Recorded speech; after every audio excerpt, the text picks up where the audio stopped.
Bonjour à tous et bienvenue dans cette nouvelle vidéo où on va voir comment bien choisir son buste. Donc je l'ai dit un petit peu sur les réseaux sociaux il y a quelques jours, j'ai acheté mon buste et ça fait plusieurs années que je travaille sans et j'ai envie de vous faire cette petite vidéo sur comment bien choisir son buste parce que je vous ai posé la question et vous m'avez dit oui, je veux bien savoir. Alors, comment j'ai fait moi? Déjà, qu'est-ce que c'est un buste? Eh bien, un buste, c'est, vous voyez comme ici, une partie du corps, surtout le haut, donc depuis le cou jusqu'au niveau des fesses, qui représente le corps de la femme. Alors, il en existe aussi pour les hommes et pour les enfants. Ça dépend ce que vous voulez faire. Ça représente le corps. Et ça représente en fait la forme au niveau de la poitrine, de la taille, des hanches pour pouvoir tester correctement ces tissus et les vêtements qu'on crée directement sur le buste et pas forcément sur soi. Alors pourquoi j'ai acheté moi un buste? Tout simplement parce que ça fait plusieurs années que je fais mes vêtements et puis je me déshabillais, je me rhabillais, je me déshabillais, je me rhabillais pour essayer en permanence en fait les pièces sur moi puisque je n'avais pas d'autre choix que de les tester sur moi. Et puis je me suis rendu compte que ça me faisait perdre beaucoup de temps de me déshabiller, de me rhabiller. Finalement, je mettais peut-être 3 fois plus de temps à faire mon vêtement que si j'avais un buste. Donc du coup, je me suis dit maintenant il est temps d'investir dans un buste, surtout que je fais des vêtements tous les jours, donc j'ai vraiment besoin d'avoir une forme. Alors je vais pas dire qu'elle est parfaite, on va voir comment bien la choisir, mais en tout cas elle m'aide énormément à bien choisir correctement mon tissu, à bien choisir ma forme pour qu'elle m'aille. Alors surtout au niveau du cou, au niveau des emmanchures aussi, pour savoir si elle est pas trop basse, pas trop haute.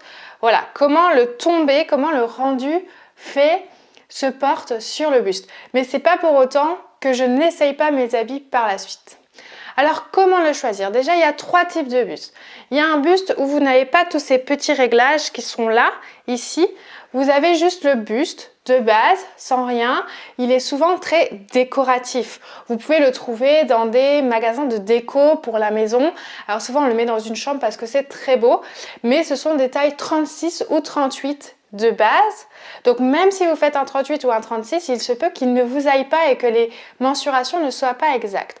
Donc moi ce que je vous conseille, c'est si vous voulez acheter un buste sans les mensurations, que vous faites une taille 36 ou 38, prenez votre mètre souple, allez dans le magasin et mesurez au moins tour de poitrine, tour de taille et tour de hanche pour vérifier s'il vous ira ou pas. Après, il peut peut-être juste vous servir à poser le vêtement dessus sans en fait voir le rendu sur vos formes à vous.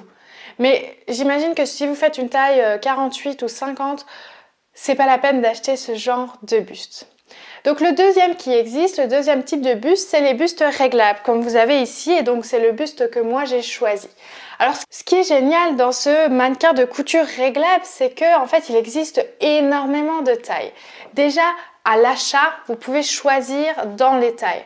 En fait, ils vous disent, eh bien, ce mannequin-là, il fait de la taille 34 à la taille 40, par exemple.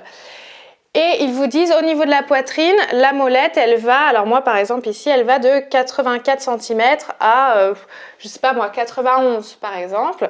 Là, le tour de taille va de tel centimètre à tel centimètre et tour de hanche pareil. Donc au moins vous savez voir dans la fiche technique du buste s'il y a vos mensurations à vous. Si dans les 3 mensurations il y a les vôtres, eh bien tant mieux. D'accord? C'est celui-ci qu'il faut choisir.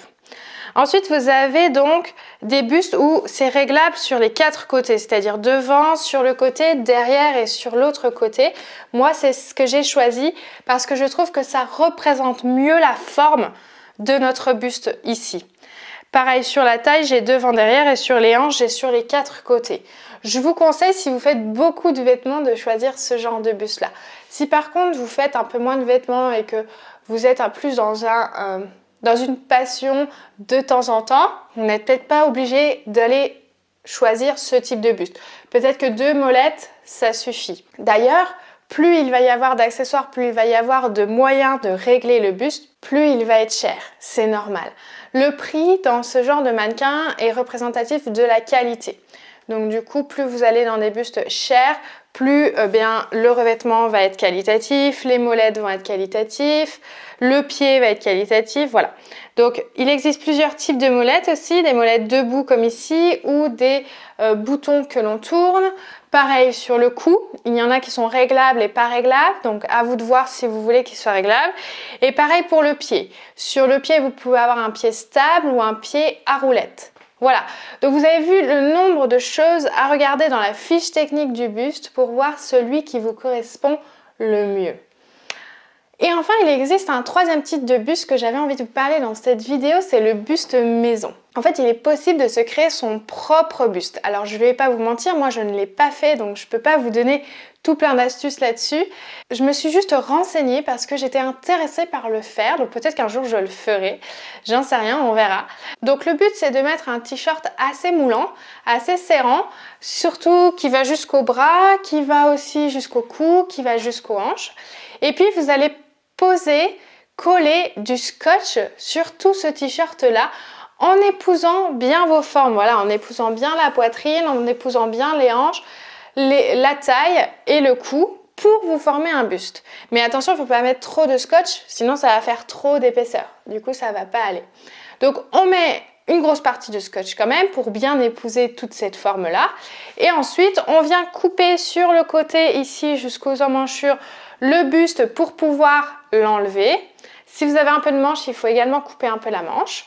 Ensuite, on remet du scotch à l'endroit là et vous allez venir bourrer en fait de tout ce que vous voulez ce buste pour qu'il tienne bien correctement et en fait qu'il ne s'affaisse pas quand vous allez poser votre tissu dessus ou vos aiguilles. Et ensuite, eh bien, il faut trouver un pied pour pouvoir le poser dessus pour qu'il soit stable. Alors j'avoue, cette formule maison, elle est un petit peu archaïque, elle est un petit peu difficile à réaliser quand on n'a pas l'habitude, mais ça peut être vraiment une solution à moindre coût si vous n'avez pas la possibilité d'acheter un buste réglable qui sont quand même assez chers.